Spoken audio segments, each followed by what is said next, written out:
merasa kayaknya nggak sanggup deh ke depan ini, kayaknya nggak ada tangan Tuhan yang menolong.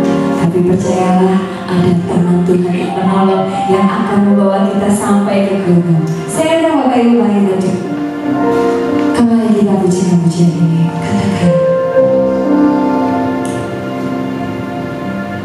di dalam segala percaya janjinya tidak berubah. Janjinya tak berubah. Apa yang sudah difirmankan, percaya aja, terjadi saat kita percaya. Meskipun seribu tangan manusia menarimu satu, namun Tuhan yang bela tangannya satu membuatmu tak berdua. Percayalah, Tuhan yang bela. Meskipun seribu tangan manusia menarimu satu, namun Tuhan yang bela tangannya satu membuatmu tak berdua. Percayalah, Tuhan yang bela.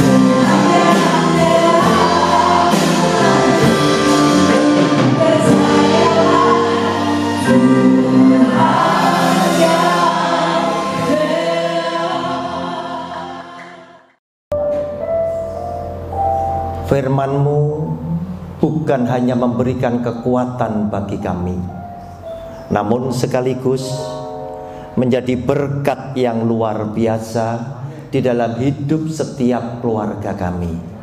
Oleh karena itu Tuhan, bersabdalah untuk kami. Kami telah siap mendengar sabda firman Tuhan. Di dalam nama Tuhan Yesus kami percaya dan sudah berdoa. Haleluya. Amin. Saudara, saya persilakan duduk kembali.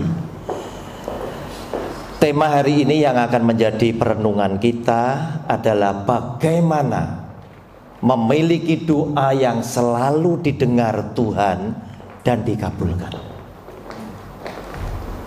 Saudara, menjadi satu kerinduan buat kita bersama, Anda dan saya.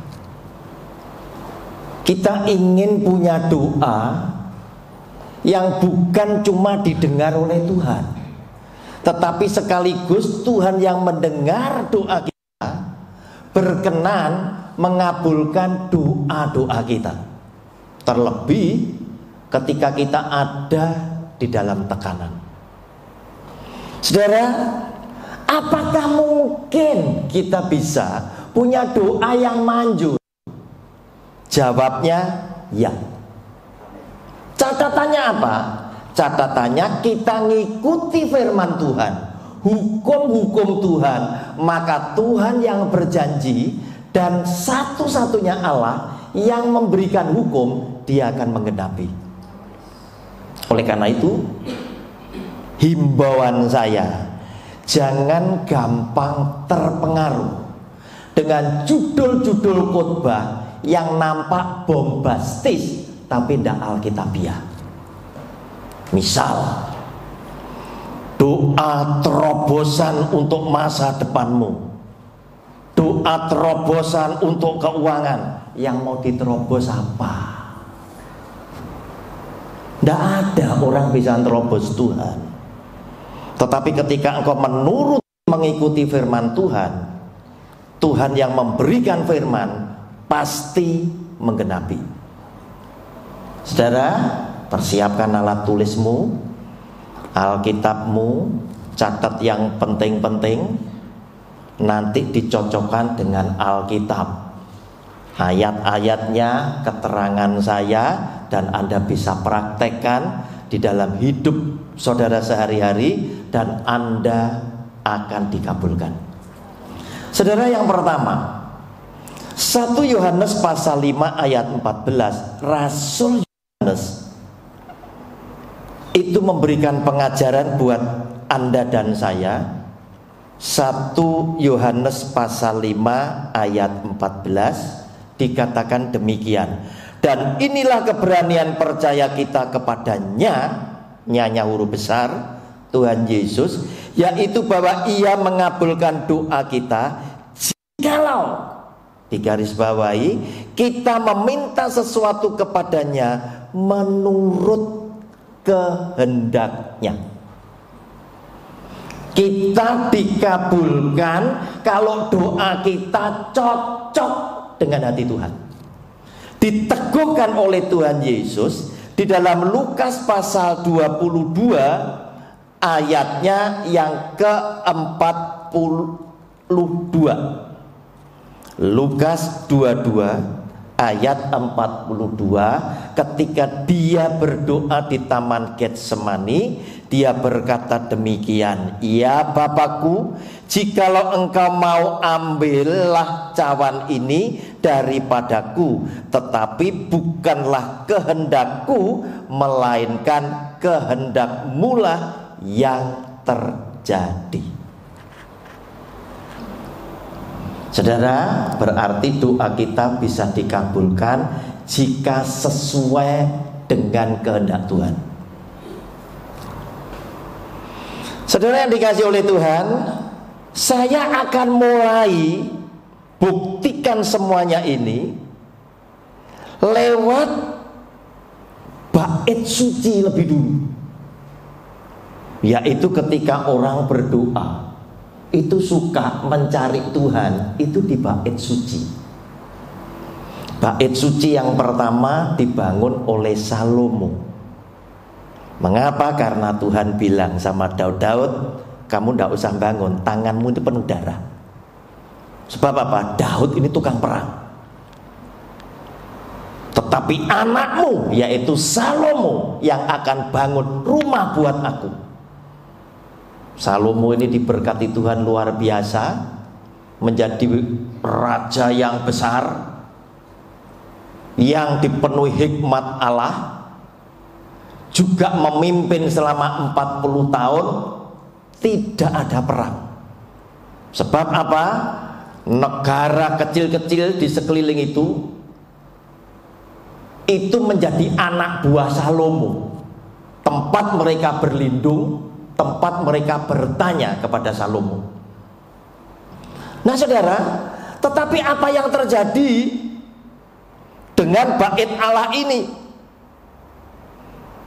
Tuhan ternyata itu berkata kepada Salomo, ketika Salomo itu selesai membangun rumah Tuhan ini dalam 2 Tawarikh pasal yang ke-7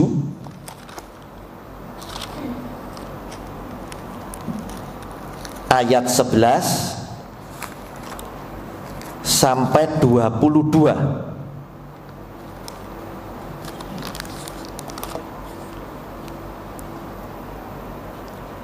Bapak Ibu, perhatikan judulnya apa dulu. Tuhan menampakkan diri kepada Salomo untuk kedua kalinya. Dalam bacaan ini tidak disebutkan, tetapi sebelum kita baca ini, saya mau bacakan satu ayat lebih dulu yang sama bacaannya dengan ini, perkaranya sama, yaitu 1 Raja-Raja pasal 9 ayat 2.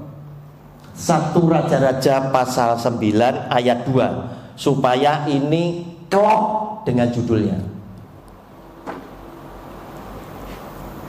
Maka Tuhan menampakkan diri kepada Salomo untuk kedua kalinya, seperti ia sudah menampakkan diri kepadanya di Gibeon. Saudara nanti silakan baca ini 1 Raja-Raja, bahwa Tuhan menampakkan diri kepada Salomo itu dalam mimpi. Judulnya sama dengan judul yang ada di 2 Tawarikh. Sekarang saya bacakan 2 Tawarikh pasal 7 ayat 11 sampai 22. Demikianlah Salomo menyelesaikan rumah Tuhan dan istana raja, dan berhasil melaksanakan dalam rumah Tuhan dan dalam istananya segala sesuatu yang timbul dalam hatinya. Kemudian Tuhan menampakkan diri kepada Salomo pada malam hari dan berfirman kepadanya, telah kudengar doamu dan telah kupilih tempat ini bagiku sebagai rumah persembahan. Bila mana aku menutup langit sehingga tidak ada hujan, dan bila mana aku menyuruh belalang memakan habis hasil bumi, dan bila mana aku melepaskan penyakit sampar di antara umatku, dan umatku yang atasnya namaku disebut merendahkan diri, berdoa dan mencari wajahku, lalu berbalik dari jalan-jalannya yang jahat, maka aku akan mendengar dari surga dan mengampuni dosa mereka serta memulihkan negeri mereka. Sekarang mataku terbuka dan telingaku menaruh perhatian kepada doa dari tempat ini. Sekarang telah kupilih dan kukuduskan rumah ini supaya namaku tinggal di situ untuk selama-lamanya. Maka mataku dan hatiku akan ada di situ sepanjang masa. Mengenai engkau, perhatikan saudara, mengenai engkau, jika engkau hidup di hadapanku sama seperti Daud ayahmu, dan berbuat sesuai dengan segala yang kuperintahkan kepadamu, dan jika engkau tetap mengikuti segala ketetapan dan peraturanku, maka aku akan meneguhkan tahta kerajaanmu sesuai dengan perjanjian yang telah kuikat dengan Daud ayahmu, dengan berkata, tak akan terputus keturunanmu yang memerintah atas Israel. Tetapi jika kamu ini berbalik dan meninggalkan segala ketetapan dan perintahku yang telah kuberikan kepadamu, dan pergi beribadah kepada Allah lain dan sujud menyembah kepadanya, maka aku akan mencabut kamu dari tanahku yang telah kuberikan kepadamu, dan rumah ini yang telah kukuduskan bagi namaku akan kubuang dari hadapanku, dan akan kujadikan kiasan dan sindiran di antara segala bangsa. Dan setiap orang yang lewat rumah yang amat ditinggikan ini akan tertegun dan berkata, apakah sebabnya Tuhan berbuat yang demikian kepada negeri ini dan kepada rumah ini? Maka orang akan berkata, sebab mereka meninggalkan Tuhan Allah nenek moyang mereka yang membawa mereka keluar dari tanah Mesir, dan sebab mereka berpegang pada Allah lain dan sujud menyembah kepadanya dan beribadah kepadanya. Itulah sebabnya ia mendatangkan segala malapetaka ini ke atas mereka.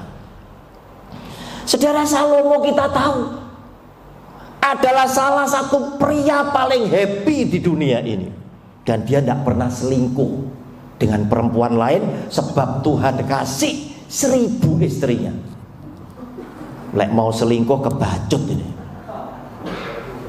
Tetapi apa yang terjadi?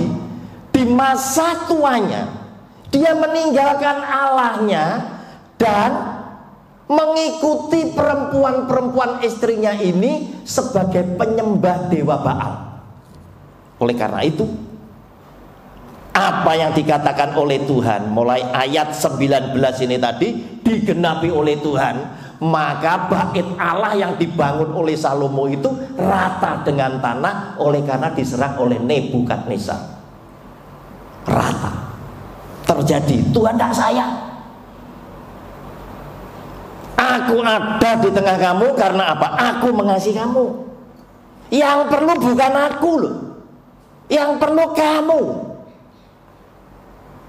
Begitu Salomo meninggalkan Tuhannya, menyembah kepada dewa Baal, maka malapetaka itu datang dan bait Allah diratakan dengan tanah. Bangsa Israel ditawan oleh Nebukadnezar. Jadi digenapi.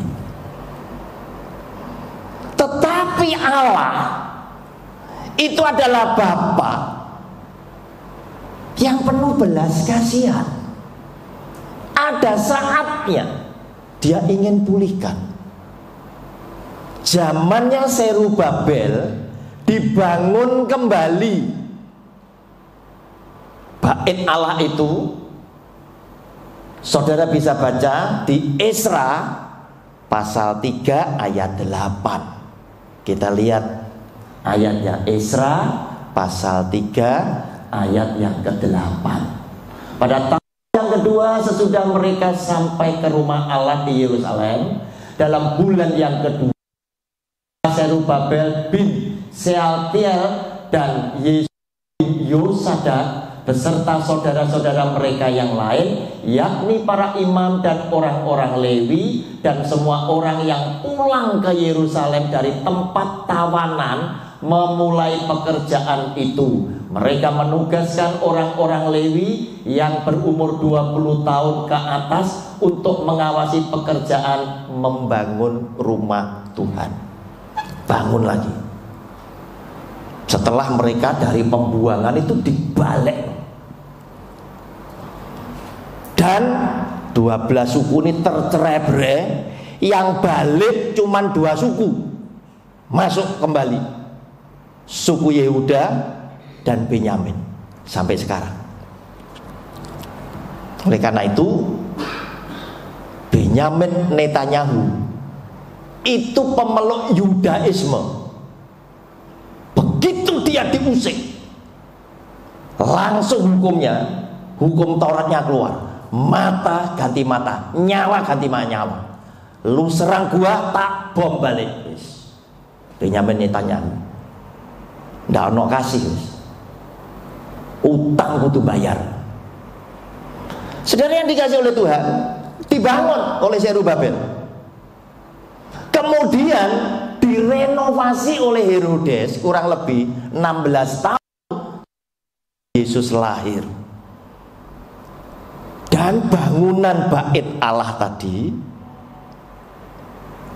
dikagumi oleh para rasul. Markus 13 ayat 1 dan 2. Para rasul ini kagum. Ketika Yesus keluar dari bait Allah, seorang muridnya berkata kepadanya, "Guru, lihatlah betapa kokohnya batu-batu itu dan betapa megahnya gedung-gedung itu." Lalu Yesus berkata kepadanya, "Kau lihat gedung-gedung yang hebat ini, tidak satu batu pun akan dibiarkan tergeletak di atas batu yang lain, semuanya akan diruntuhkan." Saudara, Tuhan itu tidak suka Anda kagum dengan yang fana. Tak senang dia.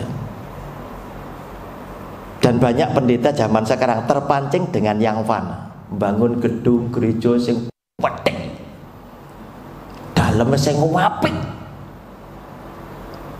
sehingga banyak jemaat senang di sana. Kalau ngaku jemaatnya gereja yang gede, bangga. Tuhan tidak suka. Tapi sebaliknya, kalau gerejanya nyopet di gonegan, ditanyai, Bapak bergereja di mana ya? Jawabnya suwi, karena malu. Saudara, Tuhan tidak suka. Saudara, yang kurang lebih sama dengan kata-kata Tuhan Yesus ada di dalam Yohanes pasal 2 ayat 13 sampai 21 dan nanti 22. Yohanes pasal 2 ayat 13. Ketika hari raya Paskah orang sudah dekat, Yesus didapatinya pedagang-pedagang lembu, domba dan merpati, dan penukar-penukar uang duduk di situ.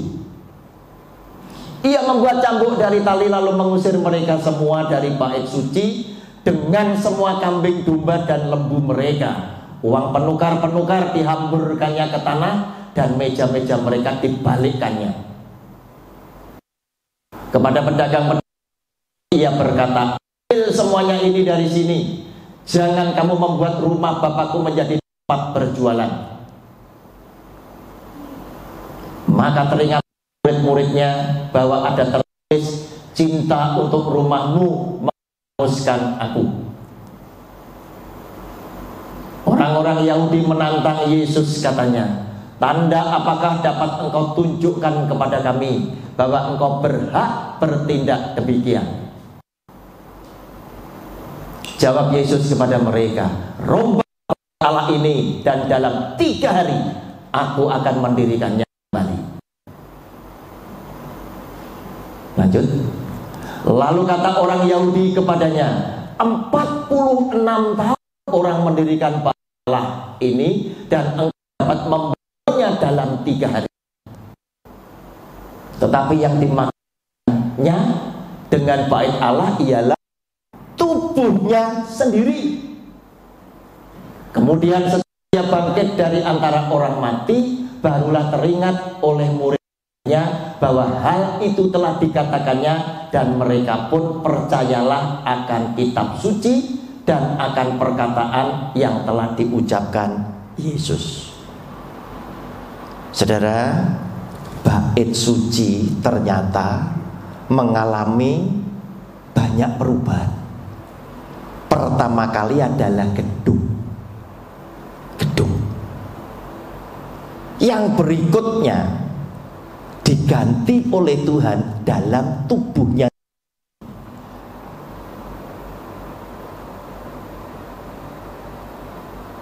Terus kemudian rasul yang paling pinter yaitu Paulus. Bahkan dia bilang bahwa bait suci itu kamu.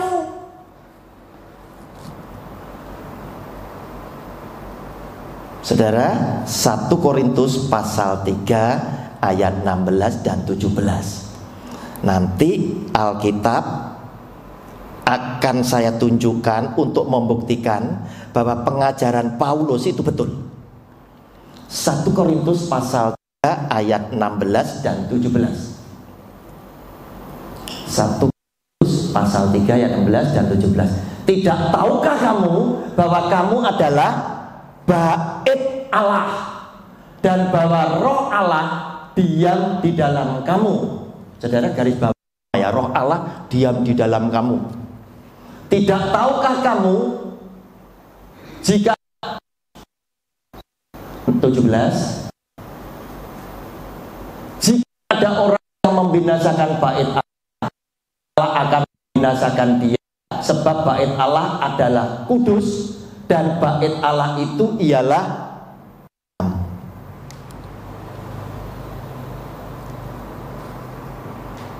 Saudara, ini pengajaran Rasul Paulus ngagetkan kita.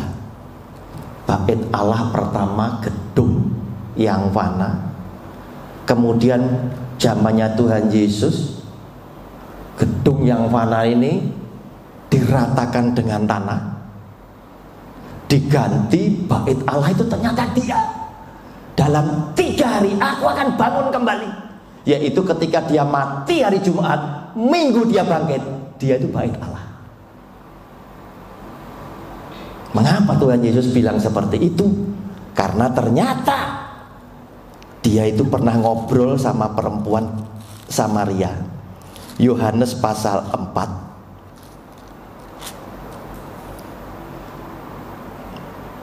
Saya bacakan mulai ayat 21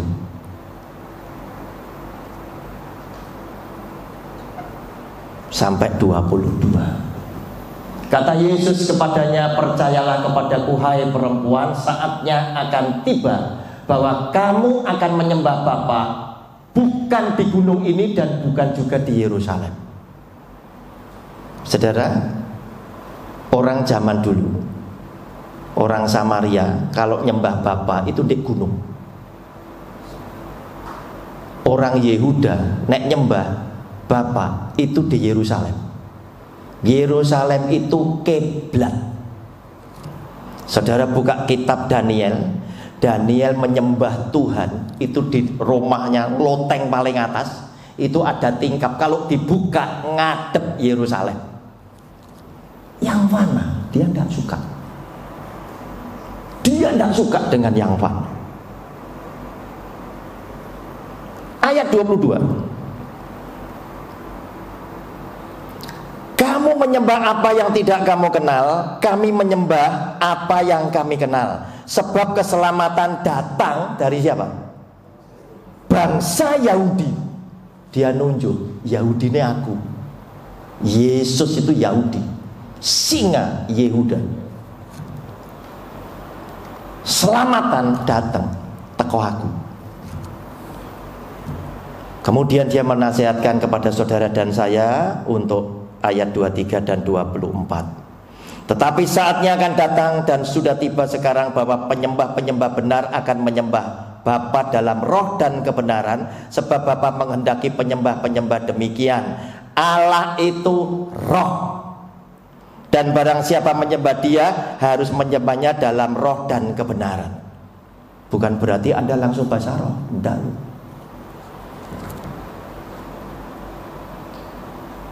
Maksud Tuhan, kalau kamu tahu Allah itu roh, nek sampeyan hidup tidak dipimpin dalam roh, gak gatuk, pasti tidak bakal ketemu. Frekuensinya tidak podo. Kalau Anda hidup dalam daging, dia roh suci, bertentangan. Galatia pasal 5. Kalau kamu datang kepada Dia, merendahkan diri, kamu harus dipimpin oleh roh, supaya apa? Klop, ketemu. Nah saudara, oleh Tuhan Yesus yang fana Dia tidak suka. Tidak usah kiblat-kiblatan. Aku di atas, sampean ngadep sembarang. Ini satelit ini, Tuhan di dukur, ngerti? Wes gak usah goleki wong arep sembayang golek arah, ndak usah satelit. Dia di atas, dia di surga, sampean di bawah. Kowe ngadep pemudang ya pancet kena gitu loh, paham? Sekarang begitu banyak orang pendeta-pendeta bangga dengan yang fana. Sampai di Nigeria itu dibangun gereja yang 3 km lebar, 3 km panjang. Nggak pernah. Walaupun tempat ini luas, dengan gunung yang gede gunung, paham saudara? Walaupun ini lebar luas, dengan Yerusalem ijek luas Yerusalem. Tuhan hanya menghendaki kamu harus datang kepada Tuhan dengan roh, hidup dalam roh dan kebenaran. Selesai. Supaya apa? Anda ketemu dengan saya. Yang lebih jelas ayatnya ada Pak Roni. Oh no. Matius 5 ayat 8. Ucapan bahagia yang dikhotbahkan oleh Tuhan Yesus bilang seperti ini. Berbahagialah orang yang suci hatinya, karena mereka akan melihat Allah. Kalau saudara tidak suci hati, ada iri, dengki, tidak jujur, pasti tidak isolah. Anda janji Tuhan pasti tidak. Salomo aja dijumpai Tuhan, yang hebat itu aja. Sepanjang hidup Tuhan ngasih mimpi cuma 2 kali. Mimpi bendino. Tuhan bicara sama saya lewat mimpi itu hampir setiap hari. Gila enggak? Pasti bohong. Salomo sepanjang hidup mepeng pinduk. Ini pendeta setiane ndak jelas, bisa ngomong setiap bulan mimpi, pasti bohong lah.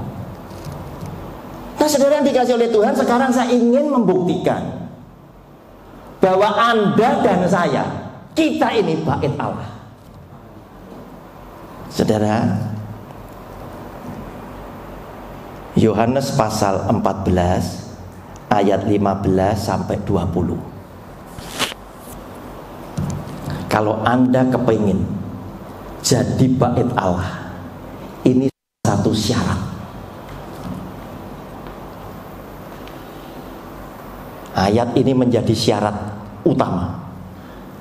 Kalau kamu mengasihi aku, kamu akan menuruti segala perintahku.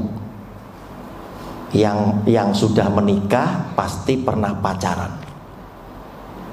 Pada waktu berpacaran berbunga-bunga, masih kasmaran ini tadi.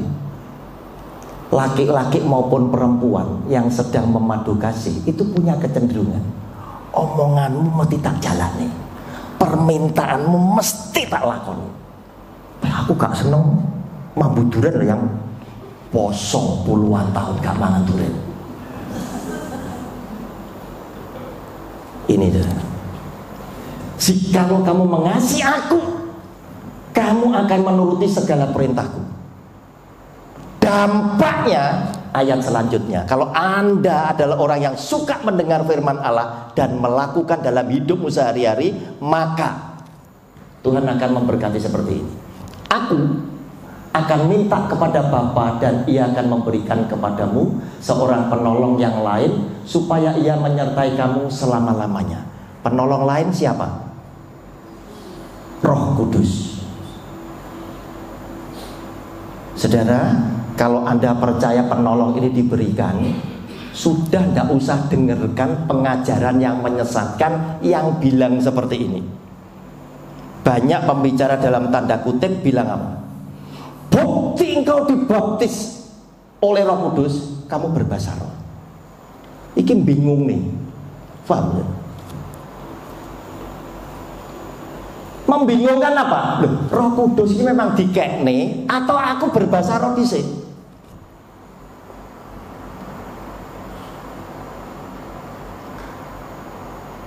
Itu membingungkan. Apalagi jemaat satu gereja mungkin yang separuh tidak dikaruniai bahasa roh. Jadi mikir mereka, loh, Roh Kudus di mana? Saja nih Tuhan Yesus ngomong tenanan apa enggak ini? Lanjut. Yaitu roh kebenaran, dunia tidak dapat menerima dia sebab dunia tidak melihat dia dan tidak mengenal dia. Tetapi kamu mengenal dia sebab ia menyertai kamu dan akan diam di dalam kamu. Loh, aku gak berbahasa roh itu. Berarti Roh Kudus tidak ada. Paham? Ini menyesatkan. Anda harus protes. Salah. Sebab apa? Jika Anda saksi, Anda harus berani menyatakan kebenaran.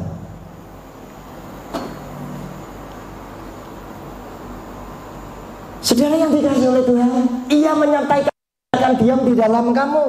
Dunia tidak kenal karena dunia tidak melihat, tapi aku tahu.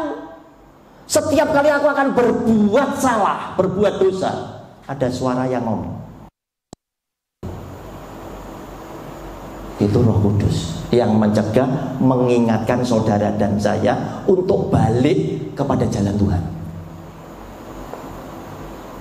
Walaupun terkadang karena kehendak bebas yang diberikan oleh Tuhan kepada manusia, kita kadang ngotot. Sudah dikasih tahu, bagaimana mungkin gelap dan terang bisa jadi satu. Tuhan, bek nih aku kawin sama ini, kabeh tak selamat nih. Ya nek iso selamat lek gak bablas. Paham ya? Sebab apa? Nabrak firman tuh.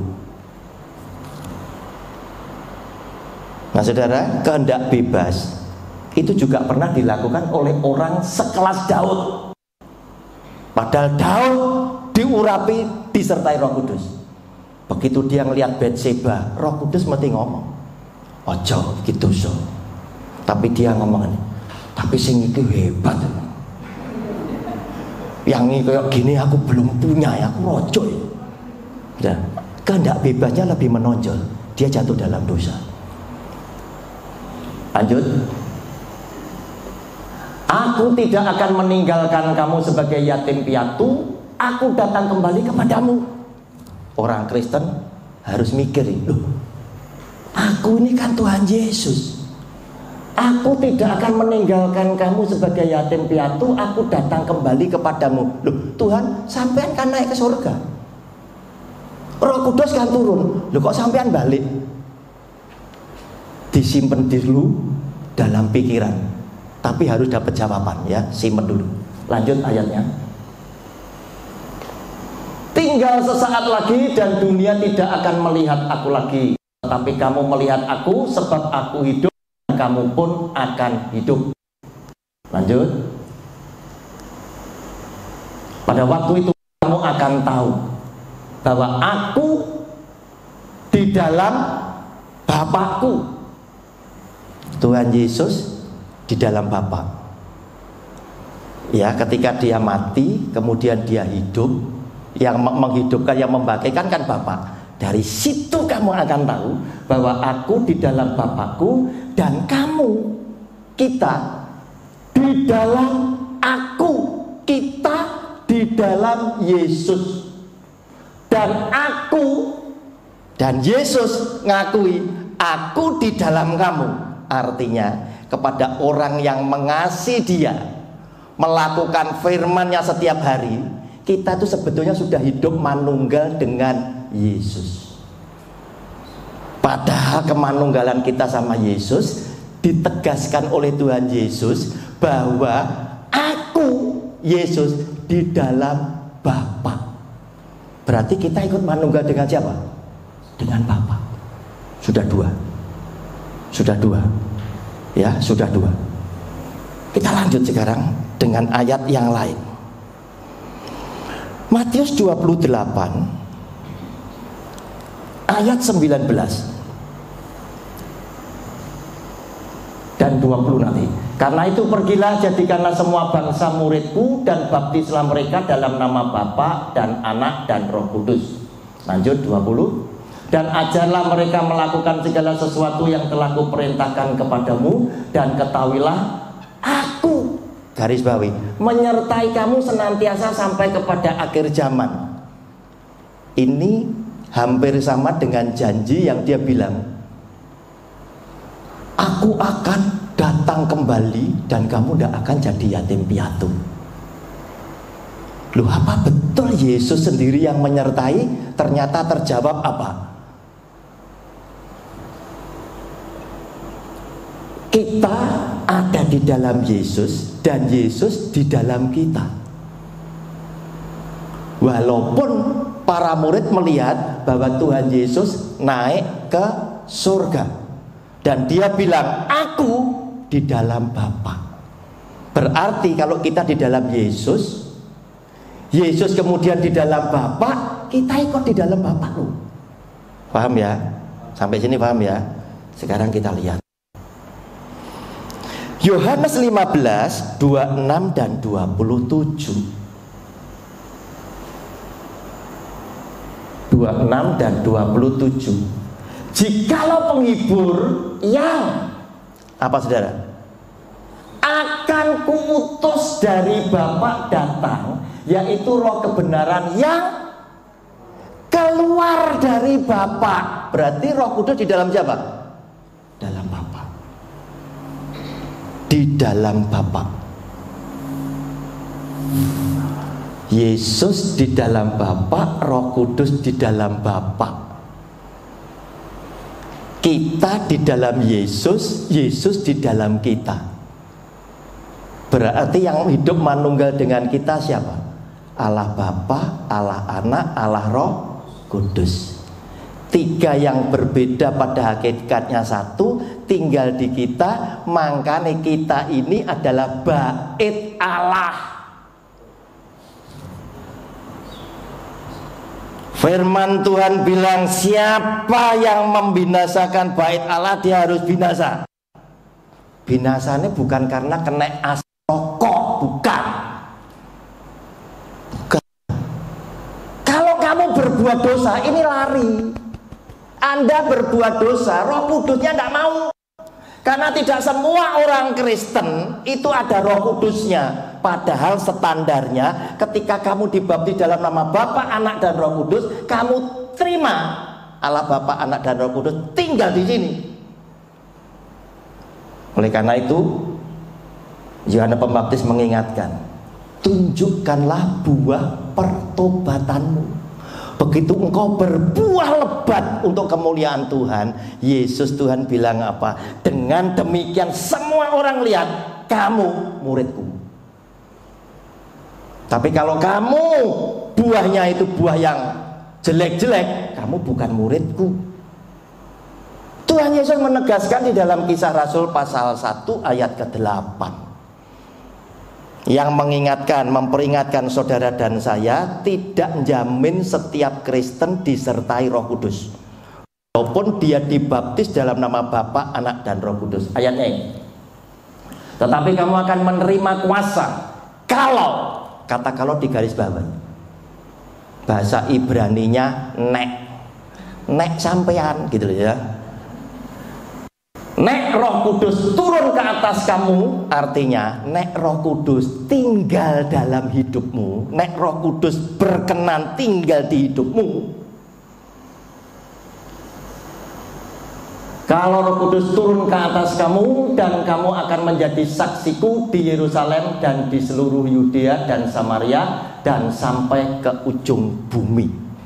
Saudara diberi kuasa, saudara dijadikan saksi kalau Roh Kudus berkenan tinggal dalam hidup kita. Bukti yang real mana Pak Roni? Ada. 1 Samuel 16 ayat 13 dan 14. 1 Samuel pasal 16 ayat 13 dan 14.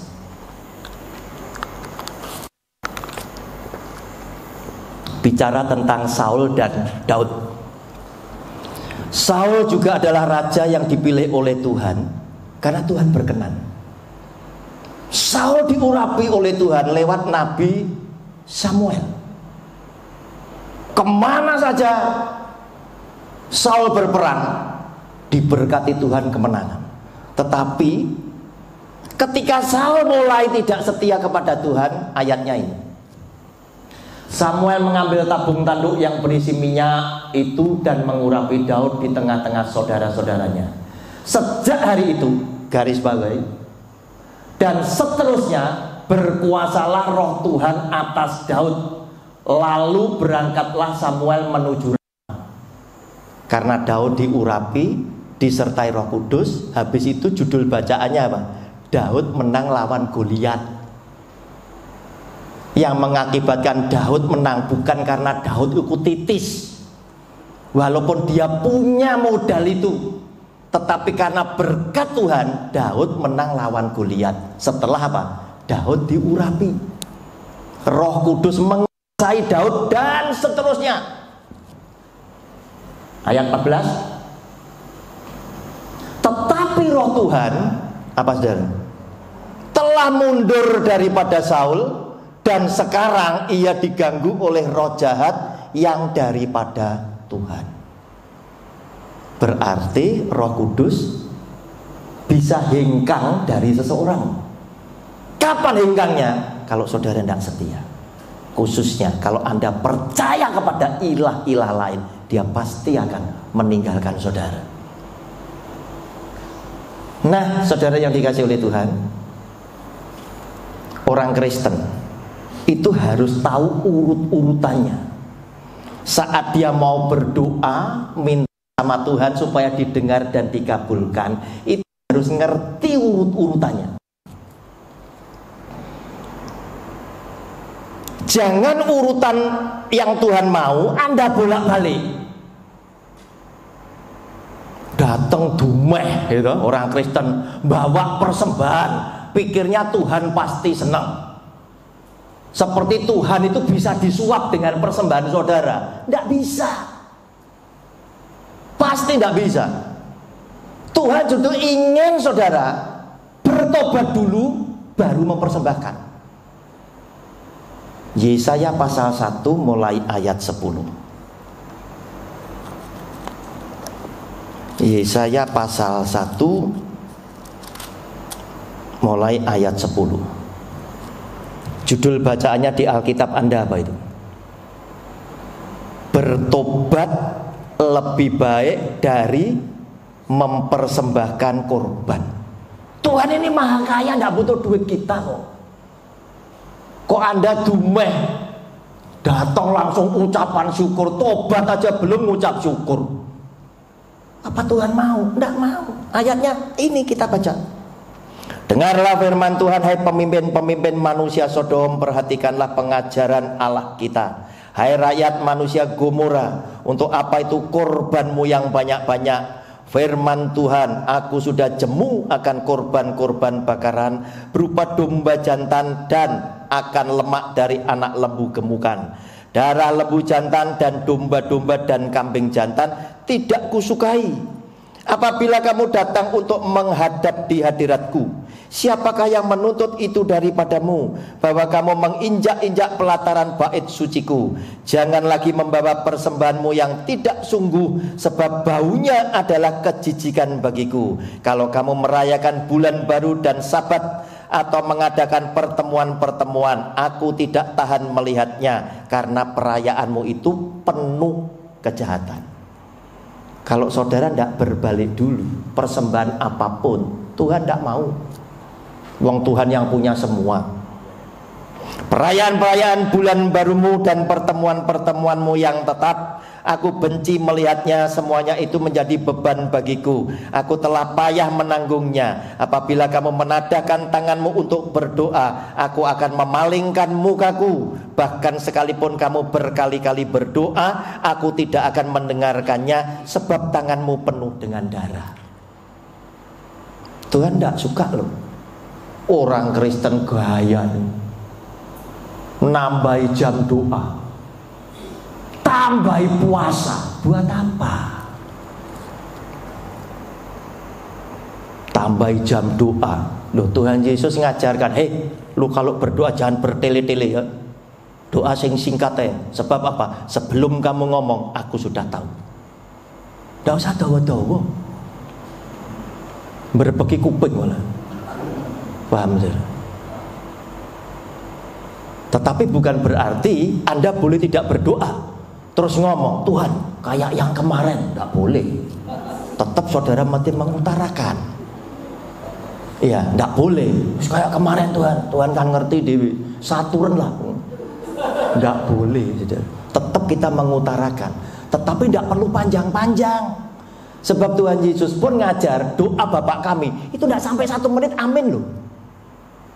Dan Anda akui doa ini padat, sempurna, mencakup semua kebutuhan keluarga kita. Nah saudara yang dikasih oleh Tuhan, lanjut 16. Basuhlah, bersihkanlah dirimu, jauhkanlah perbuatan-perbuatanmu yang jahat dari depan mataku. Berhentilah berbuat jahat, belajarlah berbuat baik, usahakanlah keadilan, kendalikanlah orang kejam, belalah hak anak-anak yatim, perjuangkanlah perkara janda-janda. Marilah baiklah kita berperkara firman Tuhan. Sekalipun dosamu merah seperti kirmisi, akan menjadi putih seperti salju. Sekalipun berwarna merah seperti kain kesumba, akan menjadi putih seperti bulu domba. Terakhirnya Tuhan sebagai Bapa itu penuh belas kasihan. Yuk balik. Jadi urut-urutannya, yang menyenangkan hati Tuhan, bertobat dulu, baru saudara minta atau datang dengan persembahan. Jangan dibalik. Masak bakmi goreng, yo wajare yo bawang putih digoreng dulu. Habis itu sayure, ikane. Ojo belum apa-apa bakmi mbok cemplungne blotong kabeh ini. Walaupun isinya sama, hasilnya bisa tidak sama. Tetap bawang putih maju dulu, baru sayur, baru ikan, ditambahi air titik, diumumne bakmine terakhir. Nek bakmine pertama, wis gak dadi apa-apa. Saudara hati-hati, urut-urutan ini Tuhan itu memperhatikan. Kalau kamu belum bertobat, buat apa kamu datang dengan persembahan? Kamu datang dengan persembahan, isek punya ganjelan sama saudara. Matius 5, 23, 24. Aku gak butuh persembahanmu. Matius 5, 23, 24. Sebab itu jika engkau mempersembahkan persembahanmu di atas mezbah, dan engkau teringat akan sesuatu yang ada dalam hati saudaramu terhadap engkau, tinggalkanlah persembahanmu di depan mezbah itu dan pergilah berdamai dahulu dengan saudaramu, lalu kembali untuk mempersembahkan persembahanmu itu. Tuhan gak terlalu suka kalau Anda masih punya masalah. Dengan saudara aja tidak boleh, apalagi dengan pasangan hidup.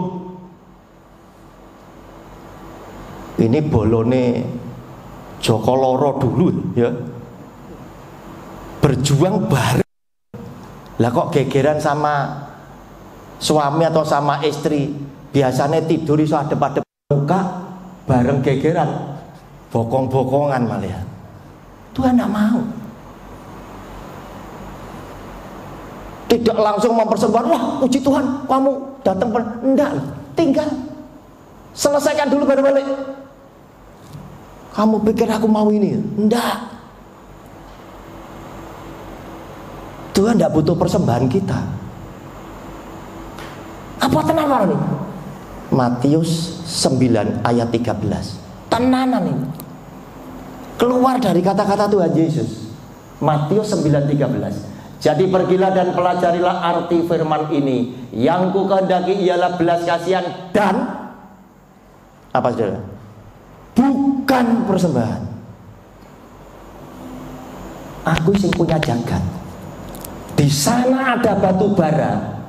Aku tempatkan batu bara di situ. Freeport ada emas. Tuhan ngomong, tak dekei emas di situ, sampai karek ngeduk tok. Di situ ada nikel, Tuhan ngomong, aku taruh nikel di situ. Kok sekarang hasil penjualan itu mau mbok kasih nih aku, terus kamu gaya-gaya koyok bisa nuku Tuhan. Tapi aku butuh engkau punya belas kasihan. Mengapa? Karena ini adalah sifat hakiki Allah. Kalau Anda adalah orang yang penuh dengan belas kasihan, Anda akan mempersembahkan persembahanmu yang menyenangkan hati Tuhan. Kelihatan orang lapar, saudara ndak tega, timbul belas kasihan. Bu, aku makan, sampean mangan sing wareg Bu, tinggalan aku sing bayar. Ketika aku haus, kasih minum. Ketika telanjang, kasih pakaian. Itu yang Tuhan mau, belas kasihan. Mana diajarkan oleh banyak gereja? Tidak pernah. Saudara yang dikasihi oleh Tuhan, sekarang kesimpulannya, bagaimana saya bisa memiliki doa yang selalu didengar oleh Tuhan dan dikabulkan? Yang pertama, harus hidup mengasihi Tuhan Yesus. Yohanes 14 ayat 15. Kita suka mendengar firman dan melakukan. Jangan menjalankan hidup keluar dari firman. Tetap jalani. Dan saudara harus ingat, yang diselamatkan itu tidak banyak. Sebab Tuhan Yesus bilang, yang banyak itu orang yang suka lewat jalan yang luas, pintu yang lebar, tetapi menuju kebinasaan. Sing lewat jalan sempit, pintu yang sesak, itu sedikit, tetapi menuju kepada kehidupan. Artinya apa? Tuhan Yesus sudah ngasih gambar. Sing selamat didik. Saya ngomong be Tuhan, setuju Tuhan, cek gak sumuk di surga. Kakeanis malah repot itu. Betul-betul seleksi. Oleh karena itu pengajar-pengajar, pendeta-pendeta zaman sekarang yang jual ayat firman Tuhan, khotbah mengkhotbahkan dongeng, artinya apa? Yang tidak tercatat di dalam Alkitab, yang membawa banyak jemaatnya binasa, kamu nanti akan menuai buahmu. Bertobatlah sekarang, mumpung turun. Tetapi repot, jemaat itu suka. Akan datang saatnya orang tidak bisa menerima pengajaran yang sehat, tetapi mengundang guru-guru untuk memberikan cerita-cerita dongeng ini tadi. Yang dimaksud dongeng adalah khotbah yang banyak mengumbar janji, padahal Tuhan ora janji. Itu dongeng. Di Alkitab gak ditulis, pendeta wani ngomong. Nah ini bahaya. Saudara, kemudian yang kedua, Anda harus hidup benar dan kudus. Wajib benar dan kudus. Mengapa? Karena aku disadarkan Allah Bapa, Allah Anak, Allah Roh Kudus ada di dalam hidupku. Aku bait Allah. Wes ojo dijak tombok nomor ya Tuhan ya. Bapa, Anak dan Roh Kudus jadi satu, tinggal di aku. Kalau aku sadar Allah Bapa, Allah Anak, Allah Roh Kudus tinggal di dalam hidup saya akan berhati-hati setiap saya melangkah. Tak jaga kebenaran, tak jaga kekudusannya. Sebab apa? Tuhan Yesus ngomong, Allah itu roh. Berarti saya harus hidup di bawah pimpinan roh. Supaya apa? Frekuensinya sama. Saudara, Tuhan Allah Roh Kudus mau tinggal di dalam hidup kita. Itu karena apa? Cocok. Sama seperti seorang ibu punya beberapa anak.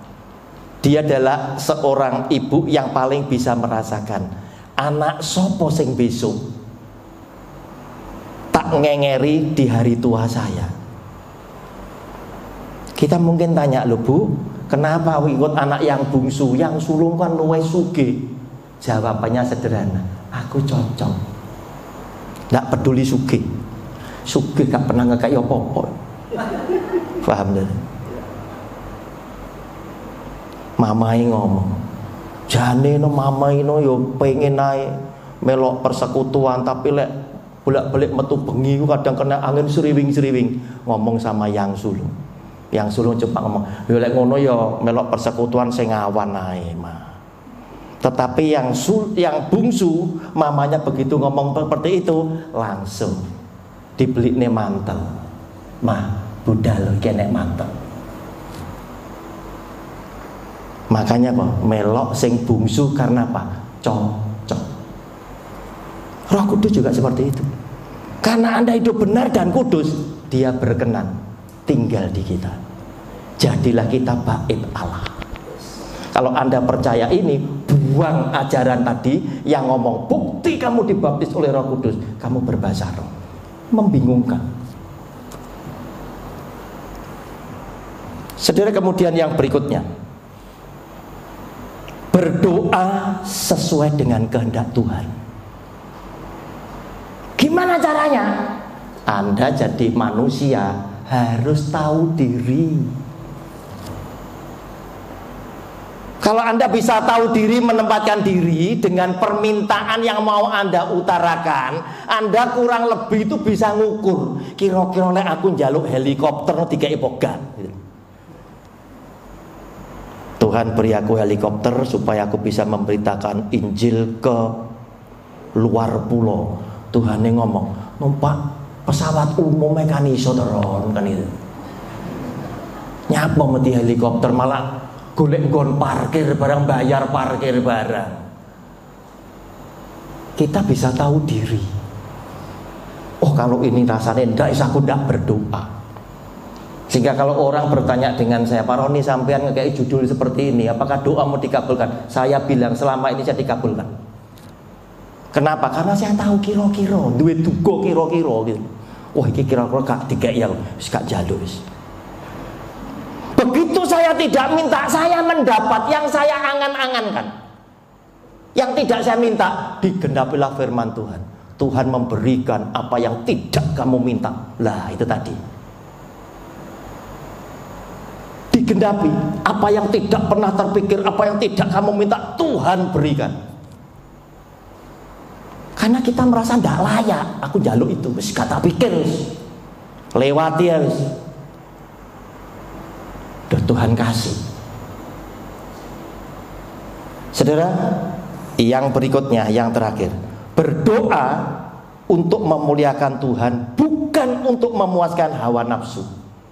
Yakobus 4 ayat 3 dan 4. Saudara, banyak orang Kristen kalau berdoa kadang untuk memenuhi keinginan daging.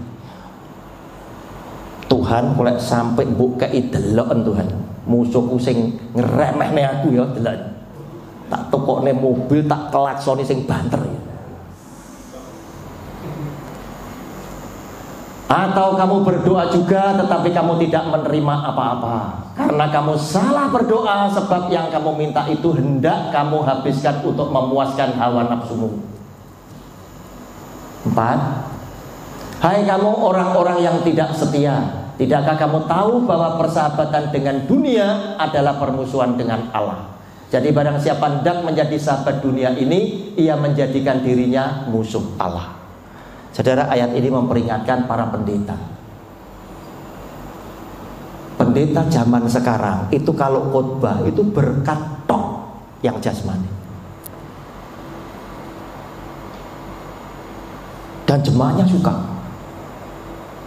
Terus jemaahnya ngomong, habis gimana Pak Roni, kita kan masih hidup di dunia, butuh duit.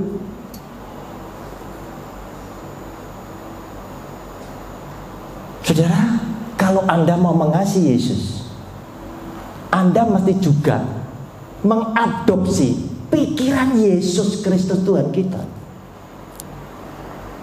Dia tidak pernah ajarkan yang jasmani, walaupun dia tahu Anda itu memerlukan loh. Tetapi soal pemeliharaan dia tidak melepaskan tanggung jawab. Loh apa tenan Pak Roni? Loh tenan. Dia ngomong Matius 6:32, hal kekhawatiran. Saudara lihat Matius 6:32. Semua itu dicari bangsa-bangsa yang tidak mengenal Allah, akan tetapi Bapamu yang di surga tahu bahwa kamu memerlukan semuanya itu.